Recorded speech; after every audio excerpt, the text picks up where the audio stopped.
No dia de ontem, os partidos da base do governo, especialmente o PMDB, o PSDB e o Democratas, aprovaram o regime de urgência para apreciação do PLC 38, o projeto de lei que trata da chamada reforma trabalhista.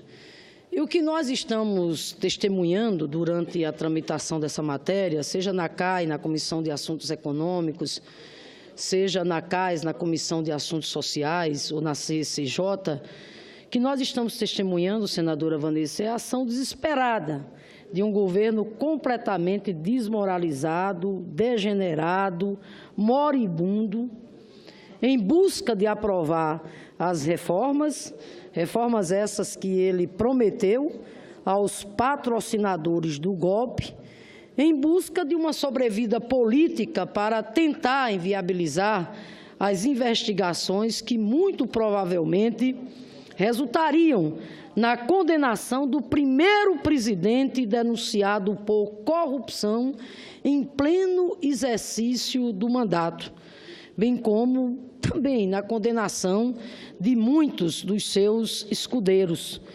Escudeiros, senador Paim, que não têm o mínimo pudor, perderam completamente o pudor. Escudeiros que não têm a mínima vergonha, por exemplo, de afirmar diante da imprensa que as políticas públicas, que o orçamento público será executado de forma seletiva, como forma de garantir o apoio necessário à aprovação das reformas trabalhista e previdenciária no Parlamento brasileiro. Aliás, a esse respeito, a bancada do meu partido está ingressando com uma representação junto ao Ministério Público Federal, porque isso é atentar contra a Constituição, ferir o princípio da moralidade, e, repito, presidente moribundo, degenerado, desmoralizado, no afã de se manter no cargo e de aprovar essas reformas, está agora fazendo do Palácio do Planalto um verdadeiro balcão de negócio, usando o orçamento público, as políticas públicas, para aliciar os parlamentares que votarem na aprovação dessas reformas. Isso não pode continuar. Nós estamos entrando, a bancada do PT, aqui no Senado e na Câmara, com uma representação junto ao Ministério Público. Quero ainda aqui acrescentar que hoje, aqueles que se apresentavam como paladinos da ética e dos bons costumes, que lideravam uma operação de destruição política do Partido dos Trabalhadores e do ex-presidente Lula, estão hoje desmascarados, desmoralizados, reféns da armadilha arquitetada para a interdição da democracia brasileira. Hoje tem muitos aí, aquele ditado popular, o feitiço se virando contra o feiticeiro. Essa reforma, senadora Regina, eu acho que ela podia ter um título, essa reforma trabalhista do governo ilegítimo: pega na mentira. Repito, esse PLC 38, que trata de mudanças na legislação trabalhista do governo ilegítimo, o título que cai bem nele é pega na mentira. E vou dizer por quê. Primeiro, porque como mentirosos compulsivos, eles aqui vêm, bradam que somente com a reforma trabalhista será possível gerar emprego, que a mão de obra no Brasil é muito cara, outra mentira, e que a reforma trabalhista não retira direitos dos trabalhadores. Enfim, Vossas Excelências sabem tanto que estão mentindo para o povo brasileiro, assim como sabem que usaram e abusaram da mentira para tomar o poder de assalto quando do impeachment fraudulento contra a presidenta Dilma. Portanto, faz-se necessário repor a verdade. E todo e qualquer estudo sério revela que esta reforma, que alterou mais de 100 artigos da CLT e cerca de 200 dispositivos, não representa modernização, mas sim retrocessos. Que a mão de obra do Brasil, por exemplo, não é cara. Que esta reforma, por exemplo, não vai gerar emprego, mas sim tornar precários os empregos existentes, ou, quando muito, substituir os empregos protetivos, como a gente fala, pelos chamados empregos precários ou pelo subemprego, com o artifício do negociado sobre o legislado, trabalho intermitente, terceirização e etc.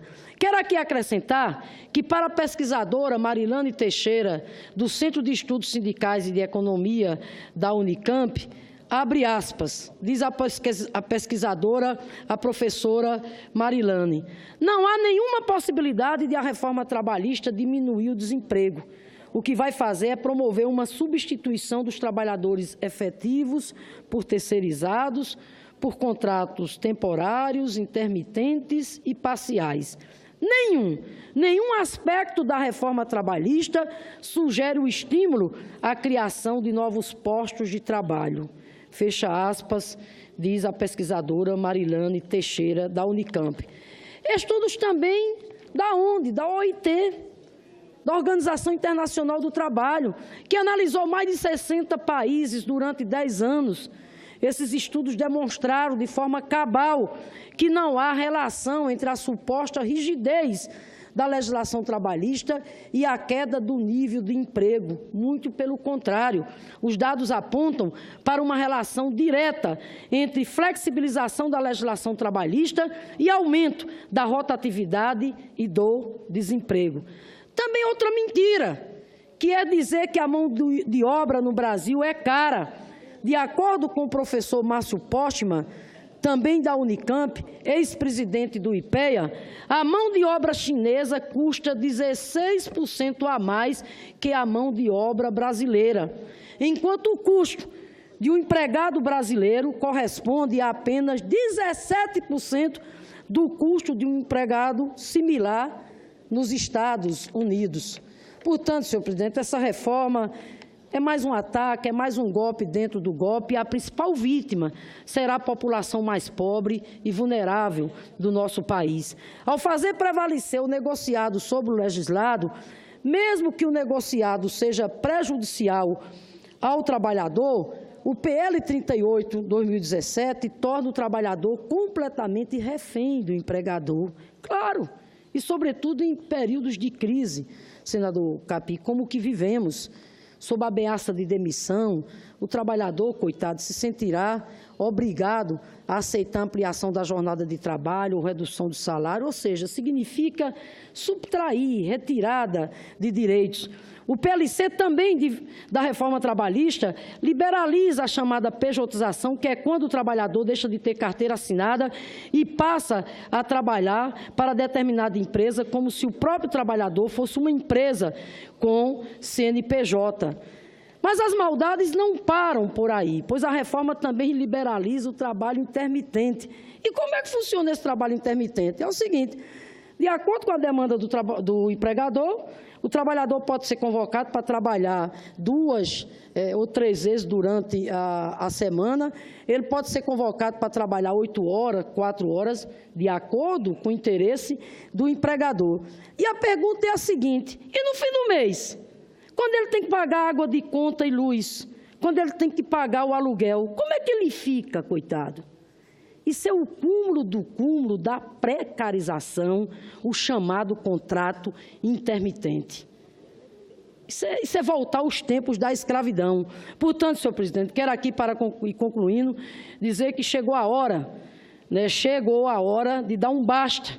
Chega de sabotar o presente e o futuro do nosso país. Chega de sequestrar a esperança e a autoestima do povo brasileiro. O Brasil já foi referência de desenvolvimento e inclusão social em um mundo em crise. Não podemos mais fingir que nada está acontecendo. Não podemos mais fingir que estamos atravessando um período de normalidade democrática. Não. Estamos vivenciando um golpe continuado. E esta reforma é mais um golpe contra os trabalhadores e as trabalhadoras do nosso Brasil, contra exatamente a população mais pobre. Mais cedo ou mais tarde, cada um de nós terá um lugar reservado na história. Chegou o momento de cada... Mais um minuto para concluir, senadora. como eu ia dizendo, mais cedo ou mais tarde, cada um de nós terá um lugar reservado na história. E chegou o momento de cada parlamentar escolher o seu. E eu, junto com o meu partido, senador Capi, escolhi o meu, fiel e coerente, a minha história de luta em defesa da classe trabalhadora, do trabalho, do emprego decente, é que nós estamos aqui dizendo não à reforma trabalhista do governo ilegítimo e pedindo o fora Temer, as diretas já, por nenhum direito a menos e abaixo essas reformas amaldiçoadas.